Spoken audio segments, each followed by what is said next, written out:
আমাদের সঙ্গে যুক্ত হয়েছেন সাবেক সচিব ও স্থানীয় সরকার বিশেষজ্ঞ আবু আলম মোহাম্মদ শহীদ খান।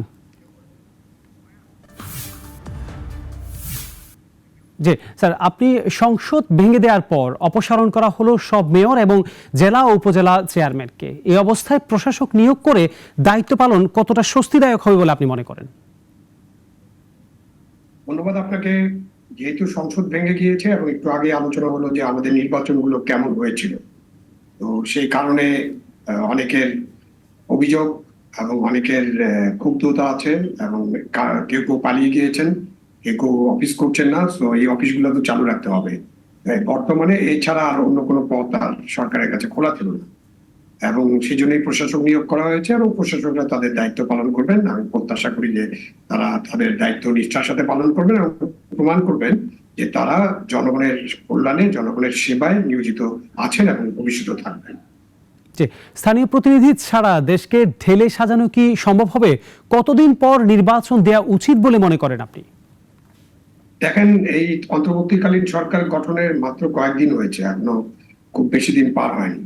তো অন্তর্বর্তীকালীন সরকারকে এই সুযোগটা দিতে হবে, তাদেরকে সময় দিতে হবে যে তারা যাতে সংস্কারটা করতে পারেন। আমাদের তো অনেক সংস্কার দরকার, আমাদের নির্বাচনী আইনের সংস্কার দরকার, এই যে সংবিধান নিয়ে একটা রিট হয়েছে সেখান থেকে একটা সিদ্ধান্ত আসার দরকার, আমাদের যে নির্বাচন কমিশন আছে, অন্যান্য যে কমিশন গুলো আছে সেখানে সংস্কার দরকার, আমাদের প্রশাসনের সংস্কার দরকার, বিচার বিভাগে সংস্কার দরকার, পুলিশের সংস্কার দরকার, আপনি অন্যান্য এজেন্সিতে সংস্কার দরকার। তাহলে এগুলো করার জন্য তো সময় লাগবে এবং সেই সময়টা তো এখনই বেঁধে দেওয়া সম্ভব না। সুতরাং এই সময়ে অপেক্ষা করতে হবে, আমাদেরকে ধৈর্য ধরতে হবে। সংস্কার শেষ হওয়ার পরে একটা ভালো নির্বাচনের মধ্য দিয়ে নিশ্চয়ই স্থানীয় সরকার এবং পার্লামেন্ট নির্বাচন হবে এবং আমাদের যে প্রতিনিধি যাদেরকে আমরা জনগণ নির্বাচন করবেন তাদেরকেই দেশ পরিচালনার দায়িত্ব একসময় দিয়ে দেওয়া হবে। সুতরাং এই মুহূর্তে আপনি যে জিজ্ঞাসা করলেন তার উত্তর হচ্ছে সময় বেঁধে দেওয়ার বিষয়ে কোনো মন্তব্য করার এই মুহূর্তে কোনো সুযোগ নেই। যে শেখ হাসিনা সরকারের পতনের পর বদলি, পদায়ন, পদোন্নতি নিয়ে দৌড়ঝাঁপ অস্থির প্রশাসন। স্থিতিশীল অবস্থায় ফিরতে কতদিন লাগতে পারে আপনার কি মনে হয়? আপনি আমাকে খুব কঠিন প্রশ্ন করছেন যে স্থিতিশীল অবস্থায় ফিরতে কতদিন লাগবে, এটা কি বলা সম্ভব? আমরা যেটা দেখছি যে অনেকের অনেক ক্ষোভ, দুঃখ, বেদনা আছে, সেই বেদনার বহিঃপ্রকাশ আমরা দেখছি। বাট আমাদেরকে কিন্তু একটা আইনে বিশ্বাস করতে হবে, আমাদের সংবিধান, বিধিবিধান, আইন, এবং যেখানে আইন বিধিবিধান অকার্যকর বা আইন ও বিধিবিধান আপনাকে ন্যায্যতা দেবে না, সেখানে আইন ও বিধিবিধানের পরিবর্তন করতে হবে। কিন্তু যেভাবে গোটা নগর জুড়ে এবং অনেক দাবি দাওয়া নিয়ে যেভাবে আন্দোলন চলছে এবং অনেকেই সমবেত হচ্ছেন, রাস্তাঘাট বন্ধ হয়ে যাচ্ছে, এইটা আমার মতে এটা থেকে তারা বিরত থাকা উচিত।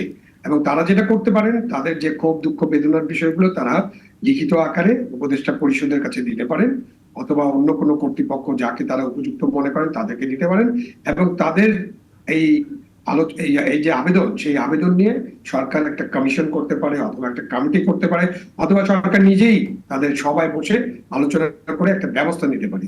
তো তাদেরকে, সরকারকে বিব্রত না করে সরকারকে সুযোগ দিন, সরকার যাতে তাদের কাজগুলো ঠিক মতো করতে পারে। এই মুহূর্তে সরকারের সবচেয়ে বড় বিষয় হলো আইন শৃঙ্খলা পরিস্থিতিটা স্বাভাবিক করা, দেশের অর্থনীতিটা চালু করা এবং আপনাদের যত ক্ষোভ, দুঃখ, বেদনা আছে, যত ন্যায্যতা আপনারা পান নাই, আপনাদের সাথে অনেক বঞ্চনা হয়েছে, সব ঠিক আছে, কিন্তু আপনারা আইনের পথে থাকেন। আপনারা একটা অফিসে যে কাউকে চাপ দিয়ে পদত্যাগ করাবেন না, আপনারা কোথাও ঢুকে তার অফিসটা বন্ধ করে দিবেন না, কারণ এইভাবে তো দেশ চলবে না। দেশ চলতে হলে একটা এমন ব্যবস্থার মধ্যে আসতে হবে যে ব্যবস্থাটা ভালোভাবে চলতে পারে, একটা শৃঙ্খলার মধ্যে সবকিছু করতে হবে, আইনের মধ্যে করতে হবে এবং আইনের শাসন প্রতিষ্ঠার জন্যই কিন্তু বাংলাদেশের ছাত্র যুবকরা এবং বাংলাদেশের মানুষরা রক্ত দিয়েছে। তারা রক্ত এই জন্য দেয়নি যে আমি আপনি হঠাৎ করে এক জায়গায় যেয়ে দখল করে নিব এবং আমি ওখানে বসে এটা পরিচালনা করবো, এবং এটা সম্ভব না। আপনি এক দুদিনের জন্য সেটা করতে পারেন, বাট এটা সম্ভব না। এটা সরকারকে সিদ্ধান্ত নিতে দেন, সরকার কাদের বদলি করবে, সরকার কাদেরকে ওএসডি বানাবে, সরকার কাদের চাকরি থেকে বিতাড়িত করবে এবং আপনার যে অন্যায্য বিষয়গুলো আপনার সাথে ঘটছে সরকারকে সুযোগ দিন, সময় দিন। সরকার নিশ্চয়ই আপনাদের অন্যায্য বিষয়গুলো বিবেচনা করে একটা ন্যায্য ব্যবস্থা করবে এবং ন্যায্য সিদ্ধান্ত নেবে, এটা আমি মনে করি। আমাদের সাথে যুক্ত হওয়ার জন্য আপনাকে ধন্যবাদ।